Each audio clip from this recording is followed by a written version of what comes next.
ठीक है, आज हम समझ रहे हैं एसेंशियल न्यूबॉर्न केयर। ठीक है, जिसे हम बोलते हैं इमीडिएट न्यूबॉर्न केयर। जैसे ही बच्चा जन्म ले लेता है, ठीक है, न्यूबॉर्न जब एक्सटर्नल एनवायरनमेंट में बाहर आ जाता है तो हमें इमीडिएट एक्शन में उसको क्या क्या केयर करने की उसमें ज़रूरत होती है, ताकि जो बेबी है वो एस्फैक्सिया में ना चला जाए, ठीक है, साइनोसिस ना हो जाए। तो ये सारी कंडीशन को हम फर्दर प्रिवेंट करने के लिए हम क्या करते हैं, इमीडिएट और एसेंशियल न्यूबॉर्न केयर हम न्यूबॉर्न बेबी को प्रोवाइड करते हैं, ताकि वो जो बेबी है वो हाइपोथर्मिया से क्या हो सके, वो बच सके।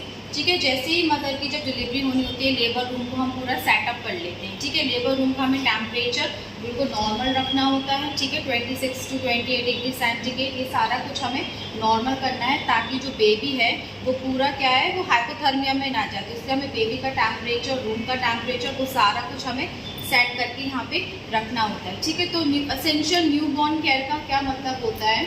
It is a comprehensive strategy to reduce the newborn death. मतलब जितनी भी न्यूबॉर्न की डेथ हो रही है, ठीक है, अगर उन्हें प्रॉपर तरीके से एसेंशियल इमीडिएट न्यूबॉर्न केयर नहीं मिल पाती है, तो बेबी क्या होता है, या तो लो बर्थ वेट बेबी होता है। ठीक है, अगर उसमें कोई भी ऐसी कंडीशन देखने को हो रही है, बेबी क्राई नहीं कर रहा है, या प्रॉपर तरीके का गर्ल्स को नहीं मिला है उसको, ठीक है, तो बेबी को डेथ होने से पहले हमें क्या करना है, प्रिवेंट करना है, ताकि जो बेबी है उसकी जो डेथ है उसको हम क्या कर सकें, प्रिवेंट कर सकें। तो इसलिए आप समझ रहे हो कि इमीडिएट मतलब क्या होता है, तुरंत जल्द से जल्द हमें बेबी को क्या करना है, केयर प्रोवाइड करना बहुत ज़रूरी होता है। इसके जो मेन पर्पस होते हैं, प्रिवेंट फ्रॉम द इन्फेक्शन, ठीक है, to prevent from the hypothermia, ठीक है, और इसमें क्या होता है, to see and observe the any congenital anomaly. तो ये सारा कुछ हमें चेक करना होता है। साथ ही साथ जब डिलीवर हो जाता है बेबी, तो बेबी का फुट का प्रिंट और मदर का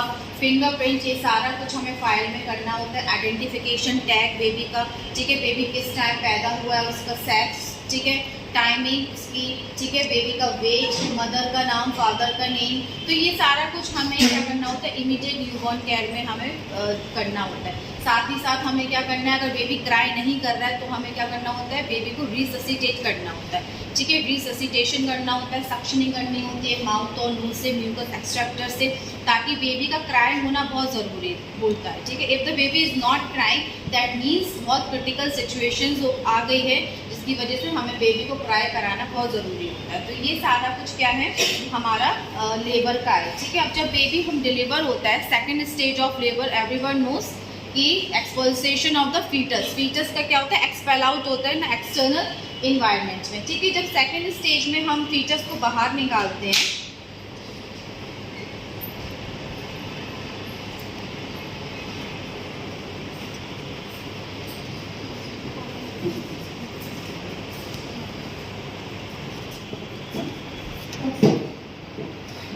जब हम सेकेंड स्टेज ऑफ लेबर में बेबी को पूरा डिलीवर आउट कर देते हैं, ठीक है, तो जो भी कॉर्ड है वो क्या करते हैं, हम अगर कॉर्ड नेक पे दिख रही है तो हम क्या कर देंगे, निकाल के स्लिप आउट कर देंगे, ताकि बेबी के यहाँ पे नेक पे पूरा राउंड ना हो जाए। ठीक है, अगर राउंड हो जाता है तो फीटल क्या हो जाता है, डिस्ट्रेस हो जाता है। ठीक है, तो जैसे ही हम बेबी को बाहर निकालेंगे, जितना भी वर्निस कैस्टियोस है उसको हम आइस को क्लीन करके हम क्या करेंगे, बेबी को हम यहाँ पे बाहर निकाल देंगे। ठीक है, स्टॉप कर देंगे।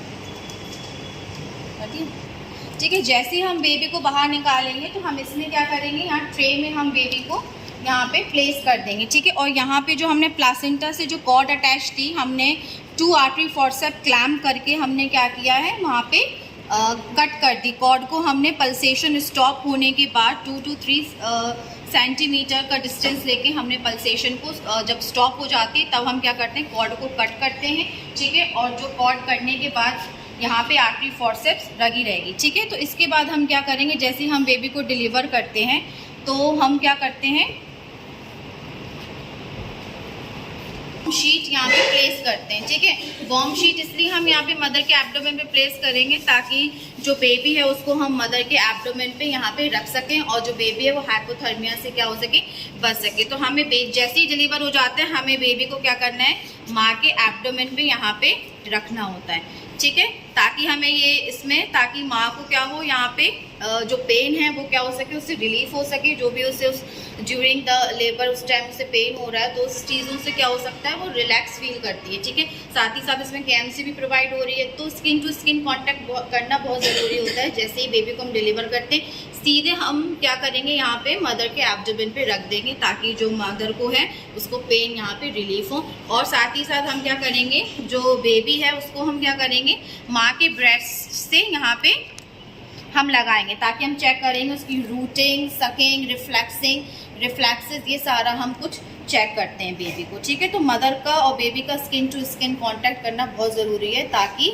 वो हाइपोथर्मिया से प्रिवेंट हो सके। तो everyone knows hypothermia is a silent killer, ठीक है। बेबी एकदम हाइपोथर्मिया में जाता है, इसलिए हम उसको क्या करना है, वार्म उसमें रखना बहुत ज़रूरी होता है, ठीक है। इसके बाद जैसे ही बेबी डिलीवर हो जाता है तो हमें क्या करना है, बेबी का टाइम नोट करना है कि बेबी कब डिलीवर हुआ है। दैट मीन्स वो 10:25 पे उसका डिलीवर हुआ है, ठीक है। जैसे ही डिलीवर हो जाता है हम उसको रेडिएंट फॉरवर्ड में वहाँ पे उसको हम सेंड कर देंगे, ठीक है। स्टॉप कर हम वहाँ से हम सेंड कर देंगे यहाँ पे रेडिएंट फॉरवर्ड में, ठीक है, ताकि उसको क्या हो, पूरी गर्माहट उसको मिले, ठीक है, हाइपोथर्मिया में ना चला जाए। तो हम क्या करेंगे, जैसे ही हम बेबी को यहाँ पे ले आएंगे तो उसको जो ये जो शीट लगी हुई यहाँ पे जो वार्म शीट होती है ये वाली टॉवल, ठीक है, तो उसको हम क्या करेंगे, पहले यहाँ पे फेस की तरफ और हेड की तरफ क्या करेंगे, उसको हम क्लीन करेंगे, ठीक है। इसके बाद हम क्या करेंगे, हैंड की तरफ पूरा हमें क्या करना है, क्लीन करना होता है, ठीक है। और फिर ये एक्सट्रीमिटीज़ जितना भी है वो सारा कुछ हमें क्या करना होता है, क्लीन करना होता है। इसके बाद जो ये शीट है वो क्या हो जाती है, वेट हो जाती है ना, ड्राई तो रहती नहीं है। तो इसके बाद हमें क्या करना है, ये शीट को हमें रिमूव करके